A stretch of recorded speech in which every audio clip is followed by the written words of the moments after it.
Neverending Chain by Dragon Translator. Chapter 10. A Simple Meet and Greet. When they reached the swamps, every dragon shifted to hovering. No one dragon hovered in front of the other, and each had a clear line of fire should the need call for it. They waited in the chilled air, with only the sounds of the swamp surrounding them. A cloud shifted, allowing the fire in the sky to reach the ground. Hiccup blinked as the water in the swamp began to glow blue. Hiccup felt Toothless tense as something, also glowing blue, rose from behind a ridge to the far north side of the swamp. The glow brightened to what would have been a blinding point, if not for a darkened barrier flashing into existence between the group and the ridge.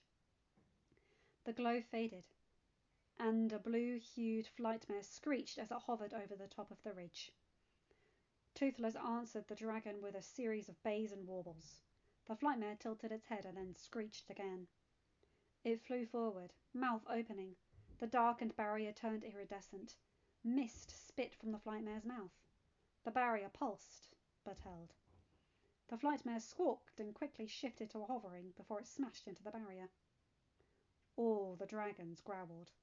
Toothless rumbled something that sounded angry. The flightmare tossed its head, chittering. Toothless barked. The flightmare looked to Hiccup. "This is my river," it said, its voice feminine and high-pitched. "This is my nest," Hiccup replied. He hated to say that, but Toothless and all the elders had been adamant that he declare his ownership of the island in that matter. The flightmare snorted. "A human that plays at being an alpha. Pathetic!" That earned snarls from every dragon present. It even earned snarls from the humans behind Hiccup as well. "A human who earned the title of alpha," Toothless stated. "You fly too close, Glow-Eater. Watch your tone and your words. My brother has but to whisper, and I will gladly remove you." The flightmare screeched. "Coward who hides behind solid air. You will take me out?" "Enough!" Hiccup barked, that thing within him rising in response to the flightmare's comment.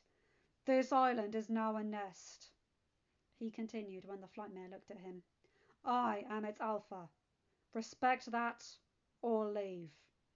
Either way, never insult my brother." The flightmare jerked. She stared at Hiccup. He stared right back, eyes narrowed. A blue glow flashed. The barrier dimmed, negating the brightness. The flightmare screeched again. The dragon snarled. "Last chance," Hiccup said. The dragons behind him began to build gases in their throats. Hiccup placed his hand upon Toothless's neck. His brother opened his mouth. The flightmare squawked, "Mercy!" A new voice cried, "Alpha of the nest, I beg for mercy!" A second flightmare rose over the ridge, even at a distance between them. Hiccup could tell that flying was difficult for the second flightmare. Whereas the first had a bright blue glow, the second sported a dim, almost non-existent glow. The new flightmare landed in an odd three-legged fashion upon a flat rock at the edge of the ridge.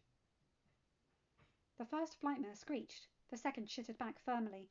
"Stand down, daughter," the second called, its voice also feminine, but not high like the first. "He is alpha of the nest. You risk exile." "He is human. He holds no honor." The second flightmare's wings flared and she rose to come even with the first flightmare. She began hovering, just like the others. But Hiccup noted the left wing did not rise as high as the right. He also saw multiple scars crisscrossing the dragon's body. The second flightmare's front leg also seemed twisted upon itself, and Hiccup suspected that it caused the dragon a great deal of pain. "Humans can hold honor," the second said. "The last time I was here, a lone human faced me. I dove at him and he never wavered. He had honor, daughter." The second sighed. "I regret that one of the humans' dens collapsed on him after I misted him. It was not his fault that the river ran into the humans' territory, or that I needed to feed upon the glowing algae." The first flightmare snorted. This human hides behind solid air and has to have a dragon keep him in the air. He is Alpha, Hiccup growled, and my brother. I will always provide him wings. And he will not face you without protection, since you seem bent on attacking instead of asking permission to be here. The second flightmare turned to Toothless. A wind shrieker, she said, blinking. One of your kind saved my life. He intervened in the attack that injured me 10 seasons ago. Who attacked you? Hiccup asked. Another glow-eater. He wished me to be his mate, but I refused. My mate had just passed, and I was carrying my daughter's egg. The male was less than pleased at my rejecting him. Hiccup frowned. You seem to be in pain, he said. Let's land so you can rest your wings. Thank you, Alpha of the Nest. And upon my honor and life, neither of us will attack you and your nestmates. That last bit of that comment was said with the second flightmare staring at her daughter. The first flightmare sighed. Yes, mother, she said, sounding resigned. Hiccup slid his hand down the side of Toothless's neck, and then lifted his hand and pointed down. Everyone landed. Astrid and Stormfly moved to stand beside Hiccup and Toothless. The flightmares looked at her, blinking. Then back to Hiccup. Hiccup just stared at them, but offered no explanation. What happened to your attacker? He asked instead. The wind shrieker killed him, the second flightmare said, tilting her head. Hiccup nodded his head. Are the problems with your wing and your leg the result of this attack? The second flightmare sighed. I was unable to rest as I should. The attack happened right before the ancestor's skyfire, and I had to feed before the glow faded, then travel to lay my daughter's egg. Without my mate, I had to care for the nest and then feed my daughter alone.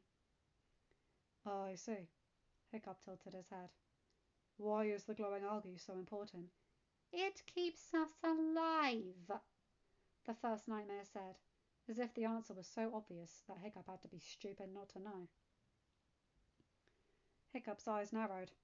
While I understand that, he began, the thing within him rising again, I do not appreciate the tone. This is still my nest, and I will decide who stays and who hunts within its limits. I will not allow those who are rude or attacking my nestmates to do either. As is your right, the second said with a pointed look at her daughter. She then looked at Hiccup. My daughter forgets herself. I apologize for her attitude and actions. She has been my caretaker since she was a youngling, and my injuries made getting food harder for me. Hiccup hummed. He stared at both flightmares in silence for several heartbeats. You are both permitted to feed, he began. I will not deny you the food you need to survive. You will not attack or insult any member of my nest. You will both come to the village after you eat. I will need you to explain what happened 10 years ago. You will both be permitted to rest within the village until the morning. I will ask our elder to look over your injuries and see if she can ease your pain. His eyes narrowed as he looked at both dragons. However, attack or insult anyone in my nest, and you will find a new place to feed. The flightmares looked at each other. The mother turned to Hiccup and lowered her head. We will accept your terms, and I place my life as payment, should any harm or insults come to your nest. Deal, Hiccup said. We will move aside so that you can feed, but we will accompany you as you follow the river. He looked over his shoulder. They are permitted, but if either breaks the terms, you are free to drive them out of the nest. Aye, Alpha! All the dragons chorused. His human friends merely nodded their heads. Snotlout stared at Hiccup, as if seeing him for the first time. Fishlegs looked partially concerned and partially awed. The twins were grinning. Torgear, having come along as this was supposed to be just a simple meet and greet, stared with his jaw dropped.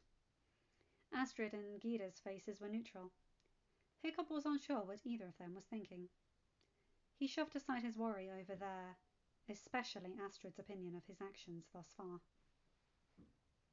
This needed to be finished, so that the flightmares could feed, and the village could learn the truth of Finn Hofferson. Hiccup gestured, and all the nest dragons rose and flew away far enough not to crowd the flightmares, but still be within attacking distance should either breach the agreement terms. The flightmares moved to the river, but before they could begin to eat, another flightmare rose over the ridgeline. It roared and dived at the pair. The daughter jumped in front of her mother as the new flightmare sprayed the blue mist. The daughter took the brunt of the attack. Fire! Multiple shots slammed the attacking flightmare. It rose with a screech to face Hiccup and those with him. Its wings beat. It rose. It dove at Hiccup. Hiccup gestured. Lightning crackled the flightmare's skull. It jerked to a hovering stop. Hiccup gestured again. Lightning and dragon fire from all the dragons slammed into the flightmare. It screeched before turning tail and leaving. Hiccup looked down at the mother and daughter, to find the mother looking up at him, but the daughter seemingly frozen mid-jump. Is she okay? He asked. The mist's effects are temporary, the mother said. She will be fine. Thank you for your aid. But I am confused. Why did you order an attack? You granted mercy enough to talk to us. You two are permitted to feed, Hiccup stated. I will not have a fight over food harm my nest. The mother nodded. She waited until her daughter could move again before lowering her head into the glowing water and beginning to feed. Hiccup saw the daughter stare up at him for several heartbeats before she also lowered her head and started eating. Toothless grunted and curled his neck. Hiccup looked down. Toothless winked at him. Hiccup smiled. He glanced over, catching Astrid's eye.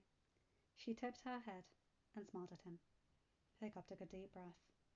At least his brother and his promised appeared to agree with his decisions. He just hoped that his father, and future father-in-law, would be okay with the flightmares coming to the village. End of chapter. Hi guys, hope you enjoyed this one. These next few chapters are some of my favourites. I really like these. I just love that. The daughter being so protective, yet being so snarky, yet also willing to listen to her mother. Right, this girl is 10 years old and she dove in front of her mother to protect her from an attack. She shouldn't have to carry that burden, but it's so lovely that she is willing to be there for her mother. Anyway, you guys know the drill. Like, comment and subscribe and hit that bell to get notified for whenever I upload a new video. Have a good day, night, or whatever time zone you're in. Bye my guys, gals and non-binary pals. I'll see you in another video. Take care.